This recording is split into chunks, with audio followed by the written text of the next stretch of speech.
Assalamu alaikum wa rahmatullahi wa barakatuh. There is a surah in the Qur'an that begins without Bismillah. Not forgotten, not removed, deliberately absent. You have recited it, you have heard it. You may have even noticed the silence where every other chapter begins with, "In the name of Allah, the most merciful, the especially merciful." But what no one tells you is that this silence might be structural. Surah At-Tawbah, chapter 9, 129 verses, 0 Bismillah at its beginning. And when early Muslims compiled the Qur'an into a single manuscript, they preserved that absence. They did not insert the phrase. They did not correct it. Why would Revelation open 113 times with mercy and then stop? Was it anger? Was it continuity? Or is there a deeper architectural pattern hidden in the way the Qur'an is arranged? If the Qur'an is precise, and Muslims believe it is, then this absence is not random. So what is it doing there? Before we continue, please answer the question in the comments of this video first. Thank you. Conventionally, you were told something simple. Surah At-Tawbah deals with treaties, hypocrisy, and confrontation. It addresses betrayal in the aftermath of the Treaty of Hudaybiyah. It speaks about military expeditions and moral accountability. So some scholars said it does not begin with mercy because it begins with declaration. Imam Al-Qurtubi, died in 1273, recorded the opinion that the absence of Bismillah represents the severity of the subject matter. Ibn Kathir, died in 1373, also mentioned narrations suggesting that Bismillah represents safety, and this surah was revealed with warnings. That is the explanation most people stop at. But here is what is rarely explored. When the third caliph, Uthman ibn Affan, died in 656 CE, standardized the written Mus'haf, the companions debated something unusual. Was Surah At-Tawbah a separate chapter, or was it a continuation of Surah Al-Anfal, the chapter before it? This was not a minor question, it was structural.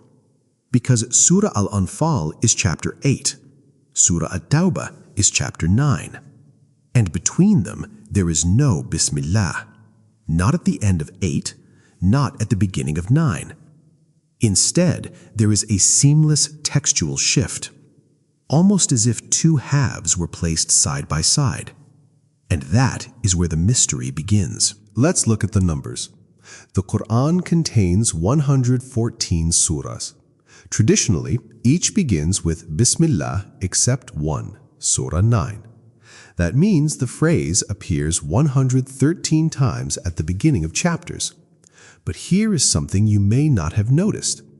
Bismillah ir-Rahman ir-Rahim appears one additional time inside Surah An-Naml 27:30 in the letter of Prophet Sulaiman, which brings the total to 114 occurrences of Bismillah in the Qur'an, exactly matching the number of surahs.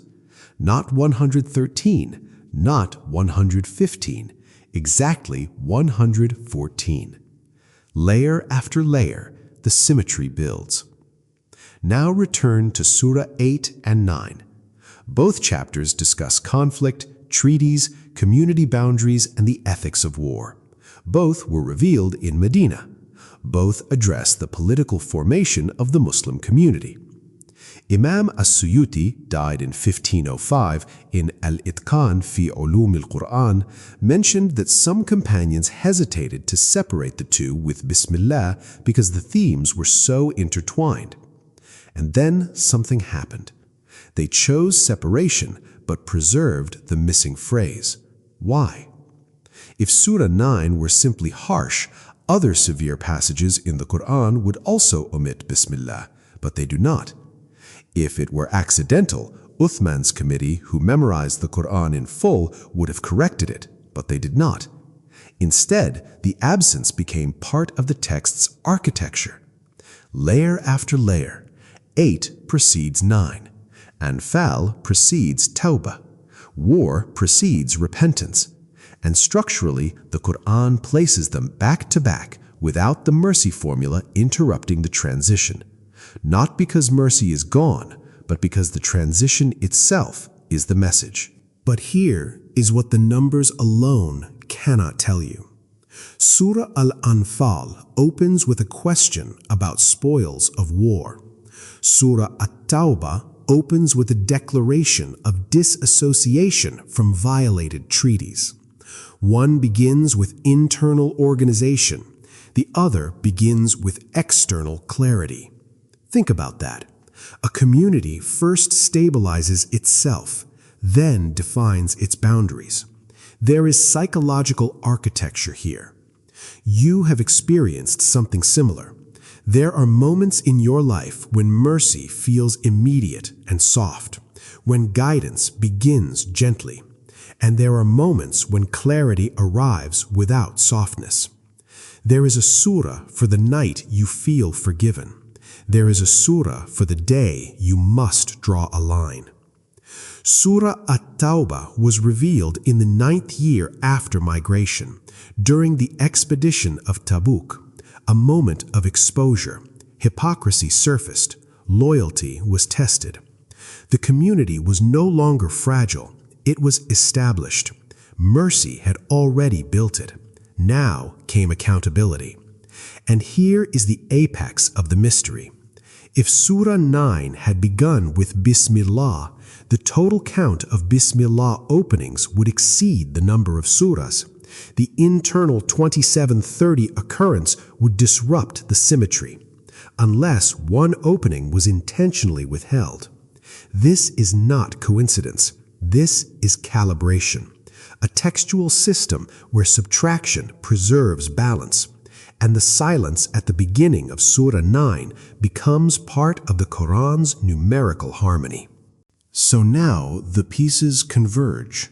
Historically, companions debated its separation. Thematically, it mirrors Surah 8.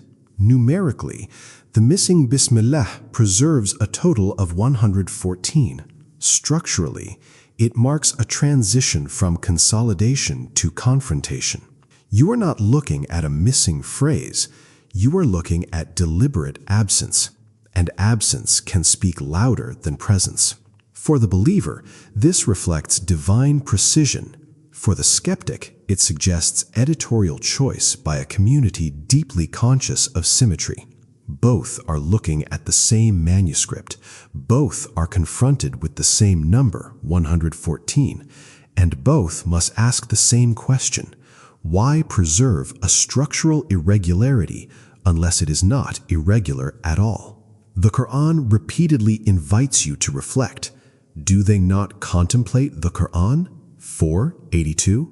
Contemplation implies pattern recognition, and sometimes the pattern is not in what is said, but in what is withheld. There is one more detail. The word Tawbah means repentance. The only surah without Bismillah is named after returning. Severity at the entrance, repentance as the title. Perhaps that tension is the point. Perhaps mercy is not always announced. Sometimes it is embedded deeper, waiting to be discovered by the one who looks twice. So the next time you begin Surah At-Tawbah and notice the silence, ask yourself, is this absence a warning? Or is it an invitation to see the design beneath the words? صدق الله العظيم. Thank you for watching the video. Goodbye until the next video.